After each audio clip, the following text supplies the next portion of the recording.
ini dikecualikan ya adalah yang mana nih proses besar dalam pemilihan kerjanya dikecualikan. Ada proses pemilihannya tapi berbeda. Kalau darurat tadi, kondisi darurat tadi kan sebetulnya betul-betul dihilangkan tuh, khusus gitu ya, khususon proses pemilihannya hilang gitu ya. Jadi langsung menunjuk, jadi persaingan tuh udah nggak ada gitu ya. Karena langsung memilih dan menunjuk eh, penyedia yang memang tadi terkualifikasi dan PPK yakin mampu untuk melakukannya. Nah, sekarang masuk ke pengecualian. Nah, kalau pengecualian ini ya ada di PLM 5 pengecualiannya. Kita lihat dulu PLM-nya. Coba kita lihat dulu PLM 5-nya. Sebentar, kita siapkan PLM 5-nya. PLM 5-nya dikecualikan lainnya.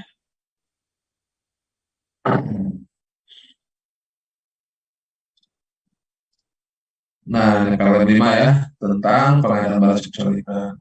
Jadi kalau kita baca ininya, baca latar belakangnya di ini, nah ini. Nah, ini kan. Nah, ya. Nah, pengadaan dikecualikan adalah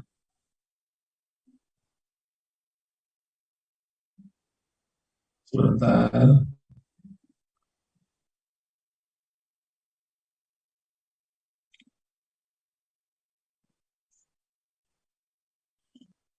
Ada latar belakangnya ya.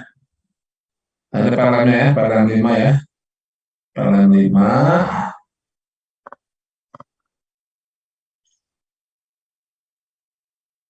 Oke. Nah, ini dikecualikan itu ada 4 jenis ya. Ada 4 jenis yang dikecualikannya. Yaitu pengadaan pada BLU, kemudian berdasarkan tarif barang jasa yang dipublikasikan secara luas kepada masyarakat oleh pemerintah ya. Kemudian barang jasa, praktek bisnis sudah mapan. Nanti bisnis sudah mapan juga ada 4 bagian. Kemudian diatur oleh perundang-undangan lainnya. Jadi ini dikecualikan itu dalam artian ini pada proses perencanaan pemilihannya ya diatur berbeda dari Perpres. Nah, mengikuti di lampiran ini nih, di lampiran. Nah, jadi dikecualikan mulai dari tahap perencanaan, persiapan, pemilihan ya, sebelumnya sampai dengan kontraknya untuk pengecualiannya. Nah, kita bahas ya, kita lihat ya bagaimana ini pengecualiannya. Oke, kita kembali ke slide. Nah, tadi ada 4 bagian besar ya, ada BLU, kemudian ada tarif yang dipublikasikan secara luas, kemudian praktek bisnis sudah mapan, dan peraturan yang diatur dalam undang-undang lain. Nah, ini saya lebih senang pakai mind map dulu ya, untuk melihat peta besarnya ya. Nah, jadi untuk dikecualikan itu, ini dikecualikan itu ada 4 ya, awalnya ada 4 ya, ada 4 awalnya. Nah, awalnya ada 4, nah ya. Jadi BLU-BLUD ya. Nah, tapi kalau BLU-BLUD ceritanya pendek ini, intinya kalau di BLU-BLUD kalau dia sudah ada aturan dari pimpinan BLU-BLUD dari kajian internal atau terkait efektivitas efisiensi, maka ini bisa mengatur sendiri ya langsung ya. Nah, jadi kalau di BLU-BLUD kalau sudah ada kajian internal terkait efektivitas pengadaan di organisasi mereka, maka bisa membuat aturan sendiri terkait pengadaan dari aturan pimpinan. Nanti bisa mengatur masalah aplikasinya, kriteria penunjukan langsung dan sebagainya ya. Nanti kita bahas. Kemudian ada yang kedua adalah tarif yang dipublikasikan secara luas. Nah, ini dipublikasikan oleh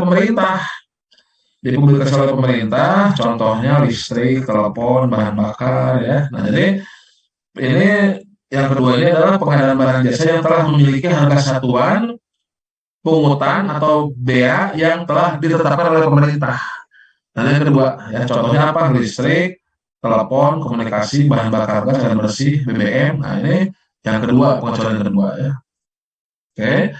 Kemudian yang ketiga ada praktek bisnis sudah mapan. Ini ada 4 lagi turunannya. Tapi sebelum ke yang mapan ini dulu nih yang diatur dengan peraturan perundang-undangan lainnya. Yang keempat dulu. Yang keempat ini artinya kalau ada pengaturan dari undang-undang lain, ya ini mengikuti undang-undang tersebut ya. Jadi pengadaan barang jasa yang telah diatur oleh peraturan perundang-undangan lainnya dilaksanakan sesuai ketentuan sebagaimana undang-undang tersebut. Misalkan apa? Nah, misalkan tentang cukai, mata uang, industri pertahanan, dan semuanya mengacu ke sini, silakan mengikuti. Tidak perlu mengikuti Perpres. Itu simpelnya ya. Nah, jadi untuk yang pertama dan yang keempat ini sederhana ya. Kalau untuk BLU-BLUD, intinya kalau belum punya aturan pimpinan, aturan direksi, ya ikuti aturan Perpres. Tapi kalau dia sudah membuat kajian internal, efektif efisien ya, terkait pengadaan di organisasinya, maka bisa membuat SOP ataupun peraturan pimpinan BLUD ya, sesuai dengan best practice ya. Kemudian tentang metode pemilihan, ininya thresholdnya, jenjang nilainya, kriteria pengadaan penunjukan langsung, ya pengadaan langsung misalkan sampai berapa nilainya. Kalau di Perpres kan sampai dengan 200 ya bisa sampai 1 miliar boleh pengadaan langsung. Memang tadi ada kajiannya. Penunjukan langsung kriterianya bisa ditambahkan, daruratnya juga bisa diatur sendiri. Itu di BLU silakan. Intinya di BLU bisa ngatur sendiri dengan peraturan pimpinan BLU-nya, peraturan direktur ya. Nah, dari kajian internal itu BLU ya. Nah, kemudian kalau tarif yang dipublikasikan secara luas yang mana telah memiliki harga satuan ya atau pungutan atau bea yang telah ditetapkan oleh pemerintah ya seperti listrik, telepon ya, komunikasi, bahan bakar gas, air bersih, ya, silakan ya. Nah, tahapannya bagaimana nih kalau yang dipublikasikan secara luas tarifnya oleh pemerintah? Nah, pertama untuk perencanaan ya sesuailah dengan apa pakai sirup lah dengan KPP perencanaan tetap mengikuti sirup intinya ya. Kemudian persiapannya bagaimana? Persiapannya ini PPK tidak perlu nyusun HPS. Kenapa tidak perlu HPS? Ya kan harganya sudah ditetapkan oleh pemerintah, gitu kan. Terus mekanisme pembayarannya ini bisa periodik atau pembayaran secara total ya. PPK tidak menyusun rancangan kontrak karena ya mengikuti ataupun menggunakan dari mereka saja invoice-nya. Atau PPK bisa juga ya menggunakan menyusun rancangan kontrak ya apabila mekanisme pembayaran sesuai dengan kebutuhan dan memperhatikan penganggaran. Nah, ini pembayarannya kalau secara total penggunaan. Jadi misalkan setahun berapa ya, tapi kalau periodik mah ya usah gitu kan. Nah, ini mekanisme pembayarannya. Kemudian pembeliannya bagaimana pelaksanaannya? Ya langsung kepada penyedia ya, langsung ke SPBU gitu kan ya.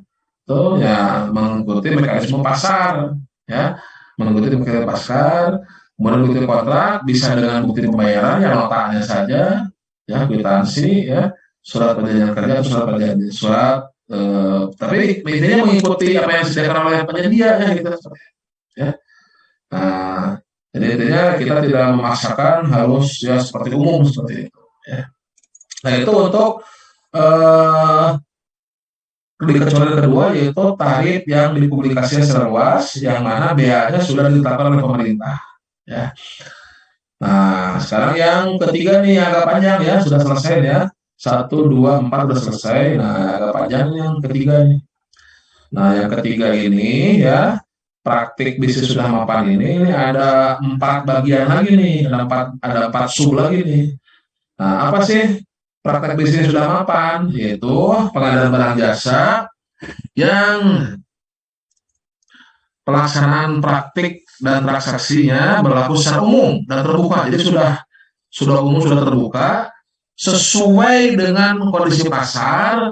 Nah, pasar yang telah memiliki mekanisme transaksi tertentu. Nah, juga kita yang mengikuti itu. Kita yang mengikuti apa saja. Contohnya, pertama, yang pelaksanaan transaksi dan usahanya telah berlaku secara umum dalam persaingan yang sehat, terbuka. Nah, kemudian pemerintah atau organisasi telah menetapkan standar. Nah, berarti ini sudah ada standarnya ya, harga satuannya ya.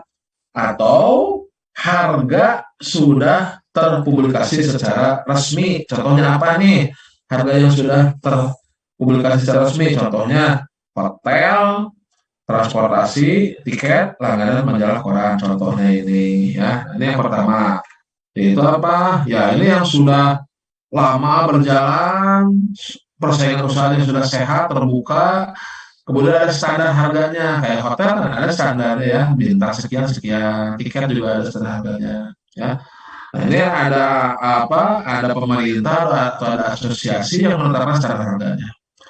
Kemudian yang kedua adalah excess demand. Ya, excess demand ini masih frekuensi sudah mapan ya, yang mapan excess demand.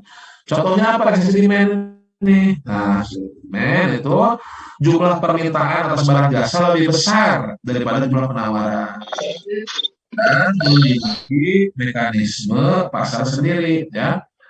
Mekanisme pasar sendiri contohnya apa? Contohnya apa? Lelang kapal bekas ya. Nah, contohnya nih. Nah, keikutsertaan seminar, pelatihan, pendidikan. Nah, ini kan. Kemudian jurnal, publikasi ilmiah, penelitian, laporan riset. Nah, lelang kapal bekas. Nah, kita yang ikut lelang. Lelang pesawat bekas. Jasa atau sewa gedung gudang. Nah, ini contoh-contohnya. Ini untuk yang eksperimen. Ini biasanya banyak yang butuh ya. Jadi mereka yang membuka bidding ya, mereka ya. Mereka yang punya barang yang buka bidding. Mereka yang punya jasa yang buka bidding. Gitu. Itu yang kedua ya, excess demand ya. Nanti kita bahas bagaimana caranya. Nah, ini jenisnya dulu. Yang ketiga adalah jasa profesi tertentu. Tadi kalau nggak salah ada pertanyaan terkait apa. Nah, ini adalah jasa profesi tertentu yang standar remunerasi, imbalan jasa atau honorarium ya, layanan keahlian, praktik pemasaran dan atau kode etiknya telah ditetapkan oleh perkumpulan profesinya. Jadi profesinya sudah mapan ya. Nah, contohnya apa? Arbiter, nah, jasa pengacara, penasihat hukum, kesehatan, PPAT notaris, auditor, penerjemah, penilai. Nah, ini penilai ini. Ini silahkan nih nanti mengikuti apa si asosiasinya perkumpulan profesinya. Nah, itu yang ketiga ya, yang ketiga dari praktek sudah mapan. Kemudian yang mapan keempat adalah karya seni atau industri kreatif. Nah, ini contohnya apa? Pembuatan, sewa atau pembelian film ya, untuk dokumentasi misalkan, untuk keperluan ya, untuk kebutuhan dari operasi.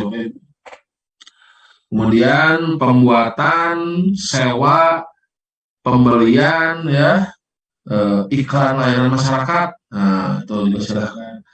Jasa pekerja seni dan budaya. Nah, jasa pekerja seni budaya kita butuh pematung ya, misalnya, butuh pelukis ya. Nah, ini apa masuk dikecualikan. Pembuatan, sewa, nah barang atau karya seni dan budaya, beli patungnya sudah jadi, beli lukisan sudah jadi. Ini termasuk karya seni dan budaya. Ini dikecualikan. Nah itu ya, ini jenis-jenis yang dikecualikan dulu nih. Kita belum bicara caranya nih ya, belum bicara cara. Jadi saya ulangi lagi, yang dikecualikan itu pertama ada BU BUD yang mudah dulu ya. BU BUD intinya kalau dia belum punya aturan pimpinan, aturan direksi dari BU BUD-nya maka tetap mengikuti Perpres. Tapi kalau dia sudah melakukan kajian ya, kajian internal di BU-BUD-nya terkait efektivitas efisiensi, terkait histori pengadaannya, terkait spending analisis, terkait strategi pengadaannya. Nah, dibuatlah peraturan pimpinan nanti terkait bagaimana SOP dalam waktu pengadaannya, mulai dari prinsipnya, etikanya, sistemnya, kemudian tata cara pemilihannya, tata cara pemilihan misalkan apakah pengadaan langsungnya bisa dirubah nilainya, penunjukan langsungnya kriterianya ditambah, perencanaannya dan sebagainya. Nah, maka silakan kalau sudah punya aturan sendiri, BUMD itu bisa mengacu pada aturan sendiri. Gitu ya. Kemudian yang mudah selanjutnya adalah yang diatur dengan ketentuan tertentu, peraturan perundang-undangan lainnya. Silakan untuk mengikuti ya. Silakan kalau sudah ada aturan yang khusus mengatur tersebut. Ya. Nah, kemudian yang terakhir dipublikasi secara luas, yang harganya ditetapkan pemerintah. Dan terakhir adalah praktek wisuda mapan ada 4 ini ya, ada 4 ya. Ada 4 ya. Nah, ini yang sudah dipublish harganya ya terbuka ya. Nah, kemudian yang kedua excess demand, yang ketiga jasa profesi, yang keempat karya seni budaya ya. Nah, sekarang Kita bahas satu persatu ya. Kalau BU-BU sudah jelas ya. Nah, sekarang yang tarif dipublikasikan secara luas oleh pemerintah nih biayanya nih ya. Nah, bagaimana caranya? Ya, tadi intinya pelaksanaannya ini langsung kepada penyedia. Ya. Jadi langsung mengikuti proses bisnis di SPBU-nya gitu ya. Nah, langsung meminta bukti pembeliannya. Jadi serah terima pekerjaan pembayaran sesuai dengan mekanisme pasar yang ditetapkan oleh penyedia. Jadi bukan kita yang menetapkan. Itu tarif yang dipublikasi secara luas, biayanya ditetapkan pemerintah. Sekarang nih praktek bisnis sudah mapan. Nah, ini yang kedua ya. Nah, kalau bisa sudah mapan, bagaimana nih cara pelaksanaannya nih? Nah, ini kita lihat pelaksanaannya. Nah, pelaksanaannya, jadi bisa ada beberapa cara ya. Bisa kompetisi, bisa lelang, tapi paling banyak adalah metode pembinaan lainnya. Metode pembinaan lainnya itu apa? Ya dengan beli langsung, sewa, pemesanan, langganan, atau cara lainnya. Bisa online ataupun offline ya.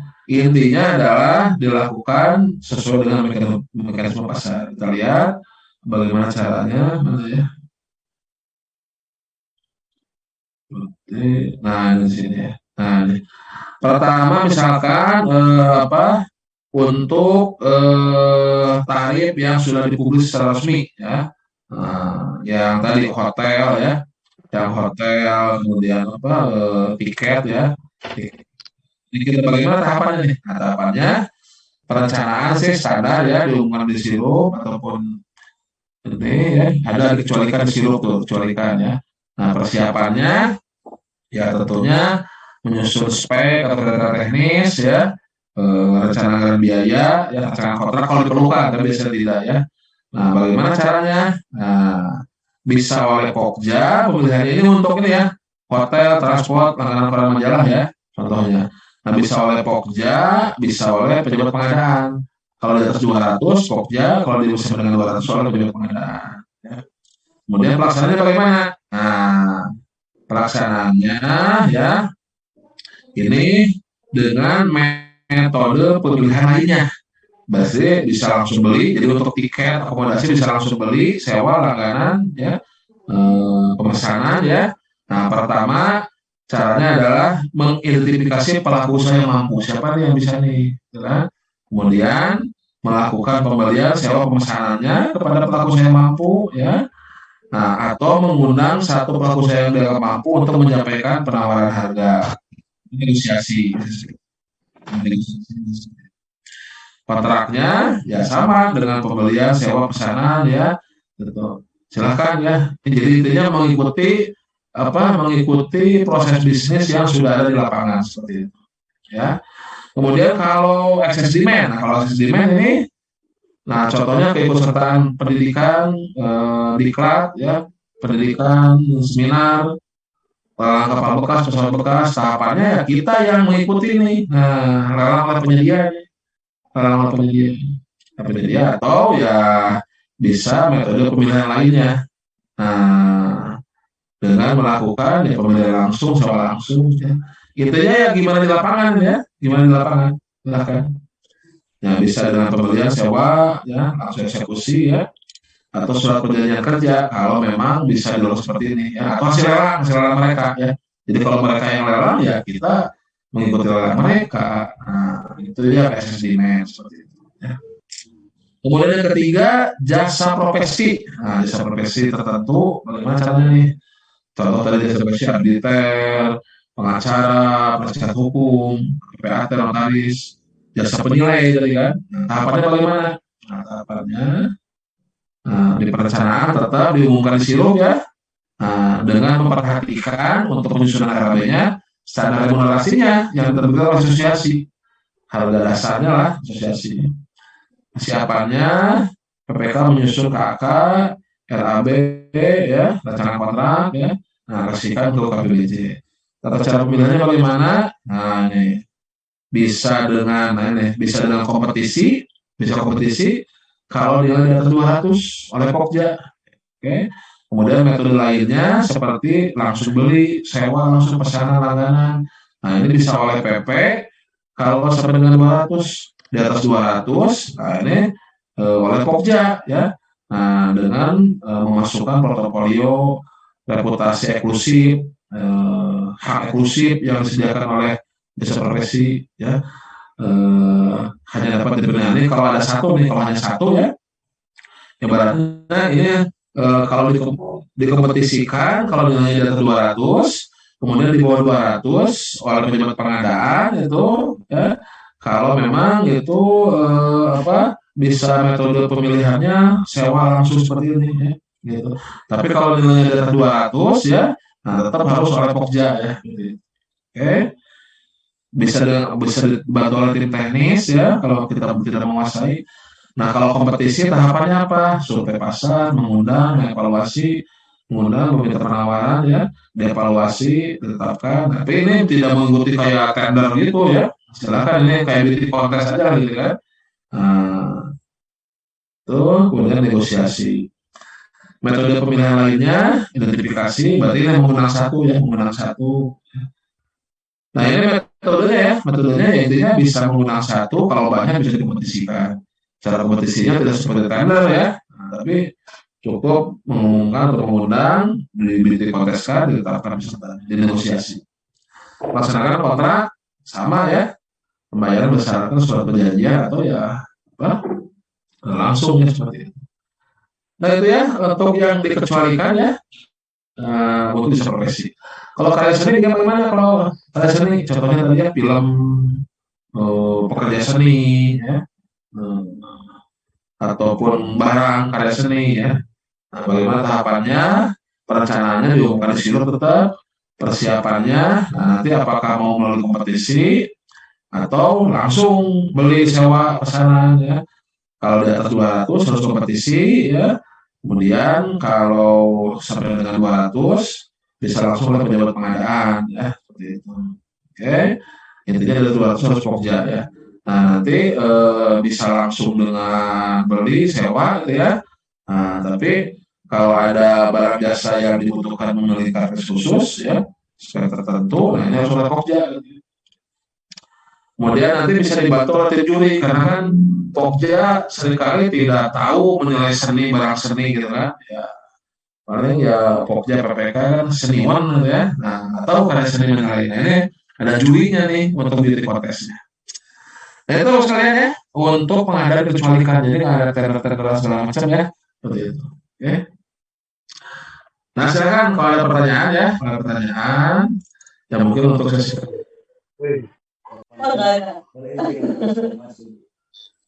cepat aja ya, karena ini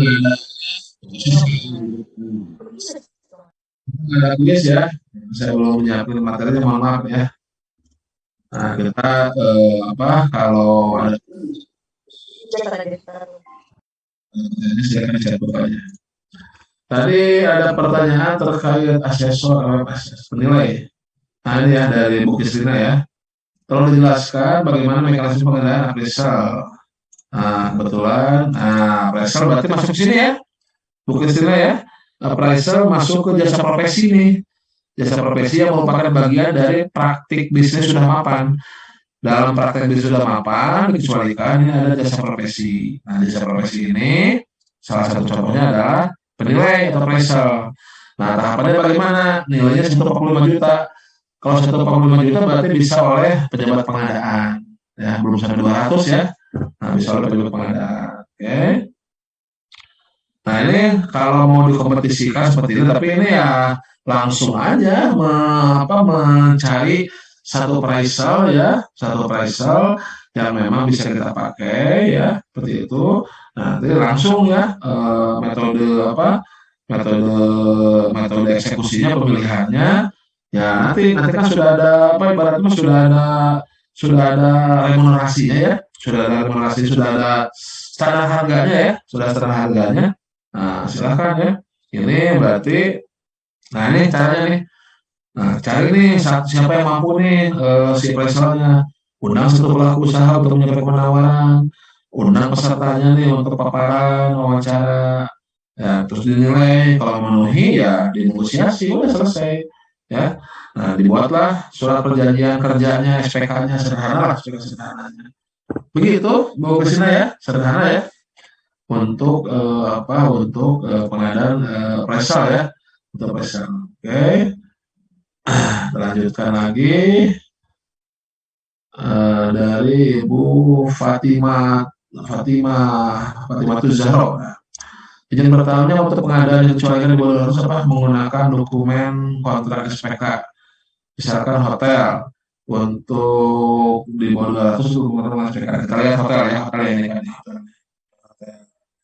Nah, ini kan hotel termasuk bisnis sudah mapan, ya, yang mana transaksi usahanya sudah berlaku secara umum, terbuka ya, dan sudah ada harga yang terpublish secara resmi ya. Nah, ini contohnya tadi hotel, akomodasi. Nah, ini. Nah, bagaimana cara pengadaannya? Untuk perencanaan tetap diumumkan di sirup ya. Perencanaan tetap diumumkan di sirup ya. Nah, kemudian untuk pengadaannya ya tetap bikin spek, bikin rencana anggaran biaya ya. Oke. Nah, kemudian pemilihannya sampai dengan 200 oleh pejabat pengadaan, kemudian pokoknya dari 200. Oke. Kemudian pelaksanaan pemilihannya bagaimana? Nah, ini bisa pembelian, sewa, pesanan, atau cara lainnya. Jadi dengan metode lainnya. Metode lainnya itu bagaimana? Nah, pertama identifikasi nih pelaku usaha yang mampu ya. Kemudian melakukan pembelian sewa pesanan kepada pelaku usaha yang mampu langsung. Kemudian mengundang satu ya, mengundang ya untuk menyampaikan penawaran dan kita negosiasi berdasarkan teknis dan harga. Siapa tahu ada fasilitas yang kurang, hotelnya seperti itu ya. Silakan ya. Nah, kemudian bagaimana ini serah terima pekerjaan dan pembayaran dalam pelaksanaan kontrak dilakukan sesuai mekanisme pasar. Nah, seperti ini ya, sesuai praktek bisnis yang ditetapkan penyedia. Jadi intinya sebetulnya mengikuti bagaimana praktek bisnis penyedia ini sebetulnya.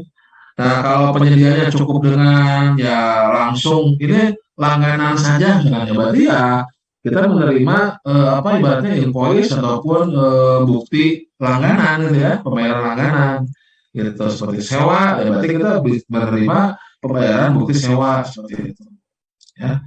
Silakan ya, atau ya kalau mau dibuat kontrak ya silakan buatkan kontrak. Jadi sebetulnya gitu sebetulnya nih, eh serah terima pekerjaan pembayaran dalam pelaksanaan kontrak dilakukan sesuai dengan mekanisme pasar ya. Nah, kita lihat kalau kita lebih penasaran lagi, kita coba lihat ini ya, kita coba lihat di PLM-nya ya. Nah, misalkan ya, lihat PLM-nya mana ya tadi praktek di sudah mapan, nah ini sudah mapan ya. Sudah mapan, kita lihat ya apa ya harganya sudah dipublish luas. Nah, ini excess demand, ini yang mana ya? Ini yang ini mapan sebentar. Nah, ini pengadaan yang pelaksanaannya sudah berlaku umum, sehat, terbuka, dan harga barang tersebut sudah diperoleh resmi. Nah, ini ya. Nah, perencanaan ini ya, tahapan. Nah, ini tadi PPK membuat spek kriteria teknis, ya, RAB, menyusun. Nah, dalam hal diperlukan ya, kalau tidak dibutuhkan ya nggak usah. Oke. Kemudian pelaksanaannya sampai dengan 200 ini oleh pejabat pengadaan, POKMIL di atas 200. Nah, ini pemilihan penyedia dilakukan metode pemilihan lainnya. Nah, jadi tidak ada, kalau metode pemilihan lainnya berarti tidak dengan kompetisi lah, tidak dengan kompetisi. Mengidentifikasi, kemudian pejabat pengadaan atau Pokja melakukan pembelian sewa pesanan langganan dengan cara lain kepada pengusaha yang mampu atau mengundang satu dia yang mampu. Jadi bisa langsung eksekusi atau mengundang satu untuk meminta penawaran, bernegosiasi. Oke. Setelah terima, enak tadi itu. Setelah terima dilakukan dengan sesuai mekanisme pasar atau sesuai praktek bisnis yang ditetapkan oleh penyedia. Kemudian pelaksanaan kontraknya bisa dengan pembelian, sewa, pesanan, langganan, cara lain dengan perjanjian. Intinya ya mengikuti ini. Kalau ada kontraknya ya pembayaran dilakukan sesuai dengan kontrak, begitu ya. Jadi intinya mengikuti proses bisnis di lapangan ya. Ya SPK ya kalau mau dibuat SPK silakan. Tapi kalau penyedia menolak ya ibaratnya SPK-nya kan di sana ada masih term and condition-nya seperti itu. Gitu ya, Bu Fatima Zahro ya. Jadi dikecualikan ya. Bu Untari, apabila ada dua pelaku usaha yang sama-sama masuk kualifikasi untuk pengembangan darurat, kedua lokasi darurat, pertimbangan apa? Ya, ini silakan ya. Pertimbangan PPK ya. Ya, intinya sih darurat itu kembali ke prinsip. Jadi untuk menjawab pertanyaan ini saya kembalikan ke prinsip. Prinsip yang paling utama dalam darurat adalah efektif. Jadi mana yang paling bisa dibutuhkan? Karena ini terkait darurat. Jadi mana yang paling efektif bisa dibutuhkan? Maaf. Jadi cari penyedia yang memang bisa betul-betul kebutuhannya, itu ya. Ya dari teknisnya lah terutama kalau efektif ya, seperti itu. Oke. Bayu, untuk pengadaan akomodasi yang dikecualikan bagaimana langsung ya langsung permintaan ke hotel, betul ya, seperti itu ya cukup bill invoice cukup ya, yang disediakan oleh hotel. Kemudian kalau kita mau membuat SPK ya coba dulu didiskusikan dengan hotelnya, mereka berkenan untuk dibuatkan SPK-nya seperti itu. Oke. Jadi FSE itu bisa dicatatkan untuk non-tender ya. Di silupnya ada kan ya? Di silupnya ada. Untuk materi ada di Google Drive ya, di grup ya. Sebentar, maaf.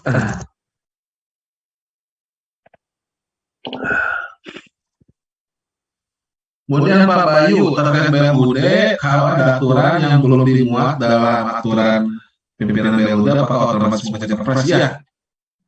Jadi kalau ada aturan yang belum diatur di dalam ketentuan BLUD-nya, ya berarti kita harus mencari aturan lain kan, berarti ke Perpres. Gitu. Apakah BLUD harus masuk ke dalam RPSE? Ya, kalau silupnya kan masuk gitu ya, kayak rumah sakit silup masuk. Namun nanti untuk SPSE-nya ya tergantung kebijakannya, harusnya sih masuk ya. Harusnya masuk gitu, masih ada masuk ke SPSE ya. Karena segala macam kayak rumah sakit kan untuk kita masih ada. Pengadaan barang jasa yang dikecualikan mempersyaratkan kualifikasi ya. Yang mau dikecualikan ataupun tidak ya pada intinya kan kita harus mencari pelaku usaha yang memang sesuai dengan kebutuhan kita, dalam artian kualifikasinya sesuai dengan bidang bisnis yang kita butuhkan dari barang jasanya ya. Klasifikasinya model kualifikasinya ya tentunya harus sesuai dengan aturan pemerintah, bayar pajak, izin usahanya sesuai ya, harus resmi lah gitu kualifikasinya. Begitu. Ya ini terlepas dari dia darurat ataupun dikecualikan ya tentunya kita mencari pelaku usaha itu ya harus sesuai dengan bidang usahanya apa ya. Karena kalau kita mengadakan elektronik tapi yang kita peroleh pelaku usaha makanan kan tidak akan dapat itu kan, apalagi kalau darurat itu sendiri. Jadi intinya mau dengan kondisi apapun kualifikasi dan klasifikasi harus terpenuhi seperti itu. Nah cuman tadi kalau darurat pemeriksaan kualifikasinya tidak perlu lagi dari awal.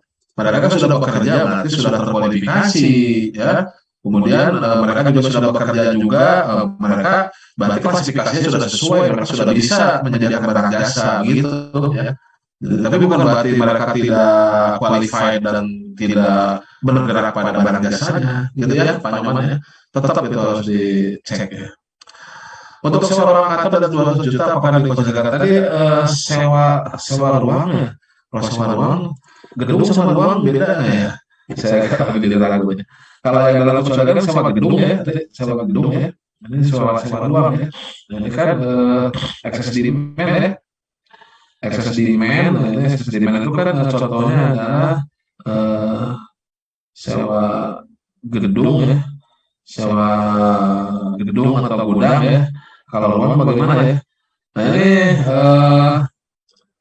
tapi ya pernah juga kan waktu LKPP kan tidak satu gedung ya, hanya beberapa ruang, sebenarnya beberapa lantai ya, bukan hanya gedung ya. Ini Tapi ini saya masih ragu nih Pak Didi nih, coba kita diskusikan lagi ya. Apakah yang di gedung Pakar Ruang ini termasuk juga satu gedung ya, ruang kantor ya, tuh, atau harus satu gedung. Tapi LKPP pernah tulis Mesko itu sebenarnya tidak satu gedung keseluruhan, hanya beberapa lantai, berarti kan tetap masuk ruang kantor juga ya. Ya. Oke. Eh, Kalau saya pribadi sih ini bisa masuk dikecualikan, tapi ya perlu Agustus sih perlu diskusi lagi nih pada dia, mohon maaf ya. Saya masih agak ragu ya, tapi kecenderungan saya sih masih dikecualikan. Kita diskusi lagi pada dia ya, mungkin bisa di grup ya, silakan ya, ataupun Japri ya. Dari Pak Simamora terkait dengan pengecualikan PLN biasa. Nah, kalau untuk PBJ desa ini termasuk pengadaan khusus yang diatur oleh PLN KPP, tentang ada khusus ini PBJ desa ini. Ya. Ini ya dikecualikan, betul sekali dikecualikan, tapi ya tadi pengaturannya dikecualikan ya, ini tidak terlepas oleh pada sesi ini ya. Jadi ini ada memang APBDes ya, ada aturan tersendiri, peraturan tersendiri ya. Gitu. Kemudian ini pengaturan oleh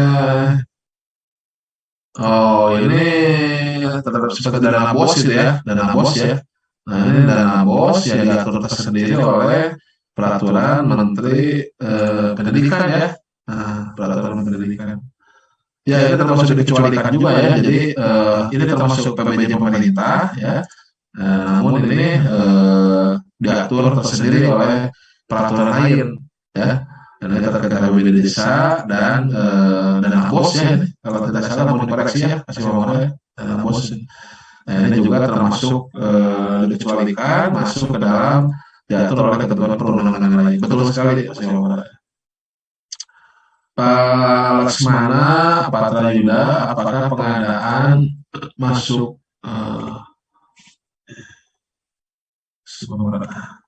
Simamora ini bagus pertanyaannya, saya catat nih. Oke. Kemudian Laksmana, apakah termasuk pengadaan BBM pengadaan termasuk? Ya masuk ini. Pengadaan BBM termasuk ini, dikecualikan ya. Oke, termasuk ya Laksmana ya. Kemudian pasti nomor kembali melihat hal yang sudah disampaikan sebelum bahwa desa atau apakah kami di daerah dapat juga mengatur sendiri lingkup pemerintah daerah.